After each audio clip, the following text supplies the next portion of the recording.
So today we're playing with the Range Rover, a car that's been with us for quite a while now, but one that we don't often get a chance to drive. So this is really, really nice that we get a few moments to get back into this really quite remarkable vehicle. And the reason we have that chance is because under here is a new engine, the D350 inline six, a straight six engine. We love straight sixes. Straight sixes are better than V8s. Have that argument with me online if you want.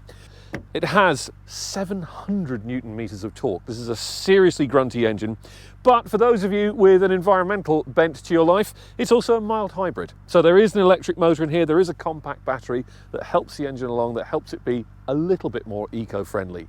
How eco-friendly? Well, let's get it out on the road and find out, shall we?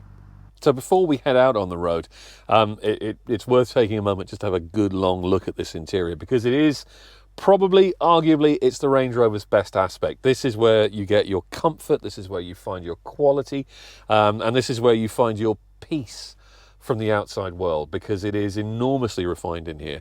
And it's really quite lovely. It's a little bit pared back maybe in places.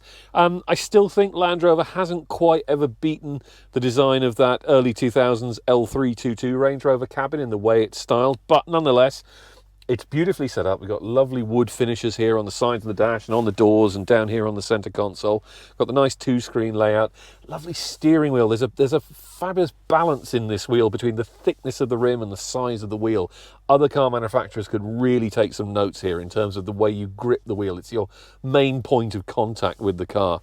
But obviously, I mean, as you can see, it's just sumptuous, isn't it? And yes, for a company that has its issues with quality and reliability, this is really beautifully put together in here. It does look and feel like a very, very high quality thing. Well, obviously, if you're buying a Range Rover, you're probably buying it at least partially for the comfort of those in the rear seats. And in this autobiography model, well, you've got quite a lot of comfort to be playing around with. There's the seats, which are electrically adjustable from here on the door. You can even fiddle with the headrests there, back, all the rest of it. I mean, it's good fun to play with that, to be honest with you. There's plenty of space. This isn't the extended wheelbase model, but I'm just over 6 foot and I've got fairly long legs and, well, I'm perfectly comfortable. However, the pièce de résistance of the back might be the most elaborate and overcomplicated cup holder you've ever seen. There are literally hours of fun to be had playing around with this thing. Wait, it's not done yet. It's not done yet. It's still not done yet. Now it's done. I want one of these. Oh, and if you don't want to have this armrest in the way, give us a moment while we retract the incredibly complicated cup holder. You just push this button.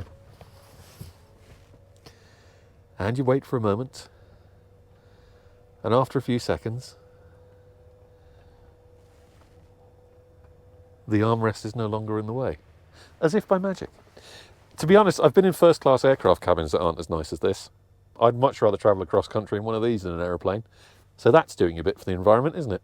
But of course, one of the great joys of Range Rover ownership is to park up somewhere nice like this in the rolling hills of the countryside in Malvern, near Oxford. Pop open your double tailgate. Use these buttons to raise and lower the car, depending on how high off the ground your bottom is. And then just sit here and admire the landscape and have a little nibble. When's someone going to bring me my picnic? Well, I have to confess, it's been a while since we've driven the full-fat Range Rover like this, and it is a good reminder of just what an astonishing car this can be in certain circumstances. I mean, it redefines wafty. It takes the concept of comfort and beats it into submission with the finest of goose-down feather pillows.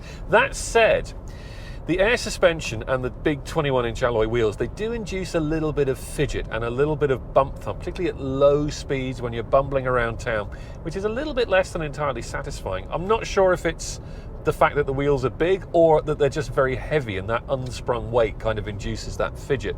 But either way, I would suggest going down at least an inch on the rim size and boosting the tyre sidewall just to bring back that lovely sheen of proper ride comfort.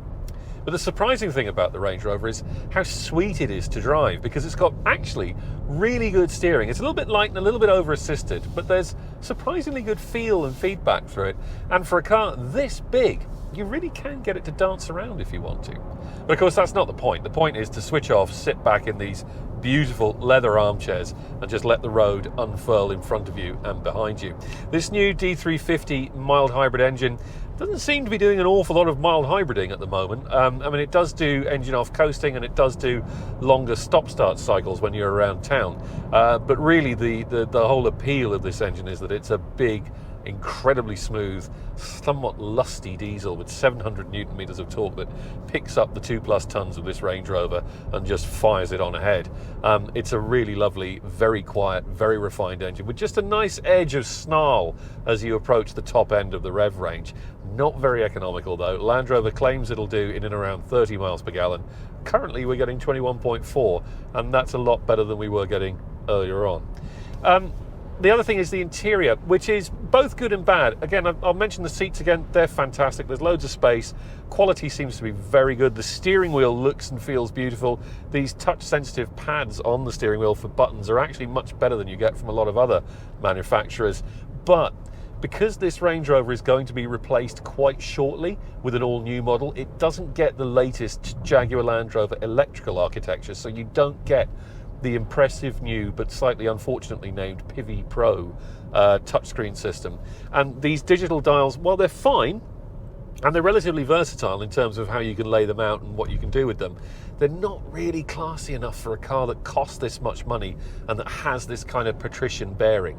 So while I certainly wouldn't want to put you off buying one of these, because it is still something of a magnificent beast, I would say that maybe it's worth waiting just a little while longer. Wait for the all-new model to arrive.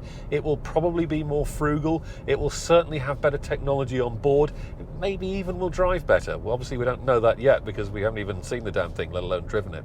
As it stands, this Range Rover with this impressive new straight-six diesel engine basically is what the Range Rover's always been. A hell of a classy and comfortable and wonderful way to get about. People on the outside will hate you, but what do you care? You're in here. Well, not many of us can afford a D350 autobiography Range Rover. I sure as hell can't. But you know what you can do? You can like and you can subscribe to our YouTube channel. And you can leave us a comment in the comments down there somewhere and let us know how well or how badly we're doing with these video reviews. Don't remember, we've got tons and tons of reviews on CompleteCar.ie, both written and video.